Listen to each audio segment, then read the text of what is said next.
মই আছোঁ এতিয়া BTC তামোলপুৰ বিধানসভা সমষ্টিত মই উপস্থিত আছোঁ আৰু তামোলপুৰ বিধানসভা সমষ্টিৰ সকলোৱে জানে যে ইয়াত এখন হেভি ৱেট প্ৰাৰ্থীৰ মাজত এখন যুঁজ হ'ব, নিৰ্বাচনী যুঁজ, আৰু এই যুঁজত অংশগ্ৰহণ কৰিছে বিজেপিৰ পৰা বিশ্বজিৎ দৈমাৰী, অধ্যক্ষ, বিধানসভাৰ অধ্যক্ষ বিশ্বজিৎ দৈমাৰী ইয়াত বিজেপি মিত্ৰজোঁটৰ মনোনীত প্ৰাৰ্থী, আৰু আনহাতে ইয়াৰ পৰা UPPLৰ পৰা প্ৰমোদ বড়োৱে প্ৰতিদ্বন্দ্বিতা কৰিব। তেওঁ ইতিমধ্যে ৰাজ্যসভাৰ সাংসদলৈ নিৰ্বাচিত হৈছে। গতিকে গোটেই কথা পাতিবলৈ মই এতিয়া আছোঁ বিজেপিৰ প্ৰাৰ্থী বিশ্বজিৎ দৈমাৰীৰ লগত মই উপস্থিত আছোঁ, আৰু মই কথা পাতিবলৈ চেষ্টা কৰিম। ইতিমধ্যে মাৰাথান প্ৰচাৰ চলাই আছে বিশ্বজিৎ দৈমাৰী ডাঙৰীয়া। মই কথা পাতিবলৈ চেষ্টা কৰিম। কেনেকুৱা দেখা পাইছে?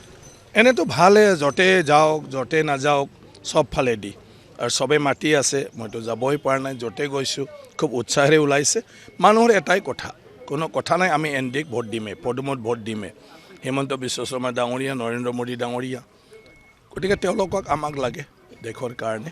আৰু ইয়াতে মানে তামোলপুৰ সমষ্টিত চবৰে এটা আশা আছে যে মই যিহেতু পুৰণা মানুহ, যে মই হ'লে মানে ইয়াত একো প্ৰব্লেম নাই। গতিকে সেইবিলাক মানে কিছু ৰাইজৰ এটা উৎসাহ আছে যে মই পুৰণা মানুহ, যিহেতু আজি যদি সমষ্টিত থাকি কাম কৰে তেতিয়া নিশ্চয় সমষ্টি ভাল। এটা আচলতে তামোলপুৰ বুলি ক'লে এটা সংস্কৃতিবান অঞ্চল বুলি ক'ব লাগিব, কাৰণ ইয়াত বিভিন্ন জাতি জনগোষ্ঠী সকলো লোক আচলতে এই তামোলপুৰত আছে।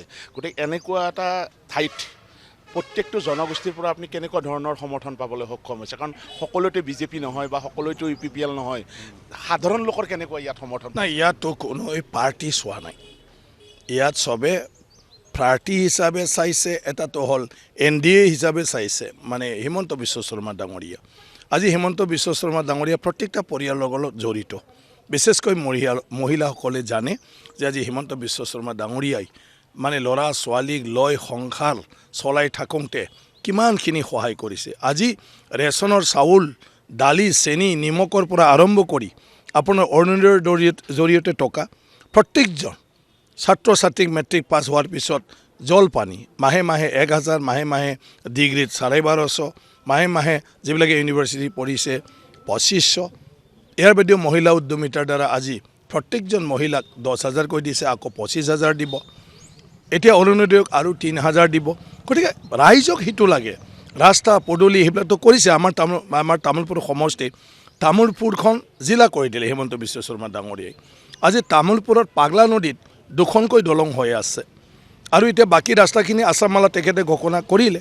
মডেল কলেজ এখন হিমন্ত বিশ্ব শৰ্মা ডাঙৰীয়াই তামোলপুৰত দি থৈ দিছে।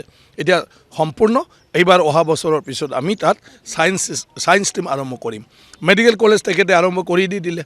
গতিকে ক্লাছ হ'বলৈহে বাকী। মই ভাবোঁ অহা বছৰৰ পৰা একাডেমিক ছেশ্যন সেইটো আৰম্ভ হৈ যাব। গতিকে মুখ্যমন্ত্ৰীক তামোলপুৰৰ প্ৰত্যেকজন মানুহে জানে, আৰু তামোলপুৰৰ মানুহে মুখ্যমন্ত্ৰীক লৈ আশাবাদী। আৰু সেইকাৰণে মই যিহেতু NDAৰ প্ৰাৰ্থী, বিশ্বজিৎ দৈমাৰীৰ লগত কোনো কথাই নাই, মোৰ কথা নাপাতেই। মই ভাবোঁ হিমন্ত বিশ্ব শৰ্মা ডাঙৰীয়াক ভাল পাই পদম ফুলত ভোট দিওঁতে মই কোনেও নাজানোকৈ এনেই জয়ী হৈ গৈ আছোঁ। কি হ'ব প্ৰমোদ বড়োৰ কি হ'ব? না, প্ৰমোদ বড়োটো চোৱা, তেওঁ যোৱাকালি যিটো পজিশ্যন আছিলে আজি সেইটো নাই। তো ৰাইজে জানে প্ৰমোদ বড়ো এতিয়া অপজিশ্যনত আছে। মুখ্যমন্ত্ৰী ডাঙৰীয়া সেইদিনা গড়েশ্বৰত আহি মানে কৈ গৈছে যে প্ৰমোদ বড়ো NDAতো নাই, প্ৰমোদ বড়ো তেখেতৰ লগতো নাই। গতিকে প্ৰমোদ বড়ো জয় হ'লেও একো কাম নাই।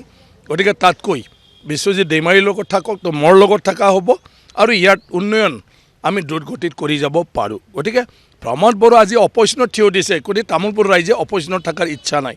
তামোলপুৰৰ ৰাইজে দাবী কৰাৰ মানে ইচ্ছা নাই। তেওঁ ইস্তাহাৰ দিছে, এই ইস্তাহাৰটো প্ৰমোদ বড়োৰ দাবীহে কৰিব চৰকাৰক। কিন্তু আজি হিমন্ত বিশ্ব শৰ্মা ডাঙৰীয়াই যিটো ঘোষণা পত্ৰ প্ৰচাৰ কৰিছে, অলৰেডি প্ৰতিশ্ৰুতি দিছে, আৰু তেখেতে অসমৰ মুখ্যমন্ত্ৰী হোৱাৰ পিছত এইবোৰ কাম কৰিবই। তামোলপুৰক লৈ কি পৰিকল্পনা আছে আপোনাৰ? কাৰণ আপুনি তামোলপুৰৰ লগত কিন্তু কেইবাটাও দশক ধৰি ইয়াত আছে, বা আপুনি তামোলপুৰ জিলাৰ ভিতৰৰে এজন লোক। গতিকে তামোলপুৰক লৈ কেনেকুৱা পৰিকল্পনা? চোৱা, তামোলপুৰ মোৰ জন্ম জেগা। তামোলপুৰ মই ধুনীয়া কৰিব লাগে। আজি নৰেন্দ্ৰ মোদী ডাঙৰীয়াৰ নেতৃত্বত গোটেই ভাৰত উন্নয়ন হৈছে। হিমন্ত বিশ্ব শৰ্মা ডাঙৰীয়াৰ নেতৃত্বত গোটেই অসম পৰিৱৰ্তন হৈ গ'ল। তো আমি তামোলপুৰো মানে চব ক্ষেত্ৰত আগবাঢ়ি যাব লাগিব।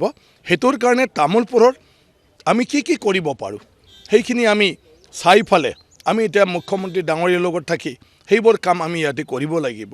ভাৰত চৰকাৰ, অসম চৰকাৰ পৰিকল্পনাৰ আধাৰত যিবোৰ আঁচনি আমি ইয়াত আহিব লাগিব। যেনেকৈ মই এটা কথা কৈছোঁ, ল' কলেজ এখন আমাক ইয়াত লাগে।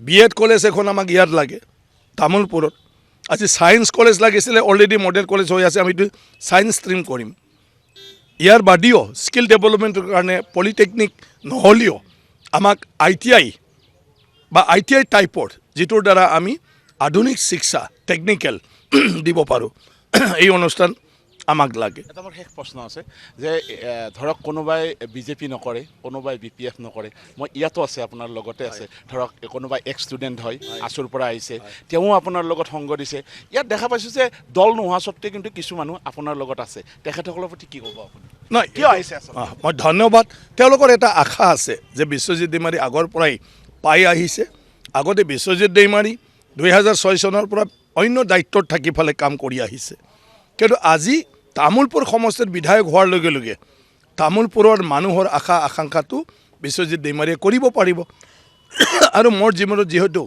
প্ৰত্যেকটা সময়ত মোক যেতিয়াই বিচাৰিছে তেতিয়াই পাইছে সেইকাৰণে এটা বিশ্বাস আছে আস্থা আছে যে মই হ'লে মনৰ কথা ক'ব পাৰিব মই হ'লে মোৰ জৰিয়তে এই অঞ্চলৰ যিকোনো সমস্যা সমাধান কৰিব পাৰিব আৰু ইয়াত নতুন নতুন প্ৰকল্প আমি আনি ফালে কাম কৰিব পাৰিম সেইটো মগ লৈ চবৰে এটা সপোন আছে আৰু মোৰ কাৰণে একো অসুবিধা নাই কাম কৰাৰ কাৰণ 25 বছৰ হিমন্ত বিশ্ব শৰ্মা ডাঙৰীয়াৰ লগত একেলগে থাকি মানে মই কাম কৰাৰ সুযোগটো পাই আহিছোঁ গতিকে সেইকাৰণে আজি যি কামে আমি কৰিব লগা নহওক মোৰ জানা আছে হিমন্ত বিশ্ব শৰ্মা ডাঙৰীয়াৰ পৰিকল্পনা এইটো মোৰ জানা আছে আৰু সেইবোৰ আঁচনি আমি কি আনিব পাৰোঁ সেইটো মোৰ জানা আছে গতিকে ৰাইজৰ কাৰণে বিশ্বজিৎ দৈমাৰী যদি ইয়াৰ প্ৰতিনিধি হয় বিশ্বজিৎ দৈমাৰীয়ে অসম চৰকাৰৰ প্ৰত্যেকটা আঁচনি তামোলপুৰত সহজভাৱে সব লৈ আনিব পাৰিব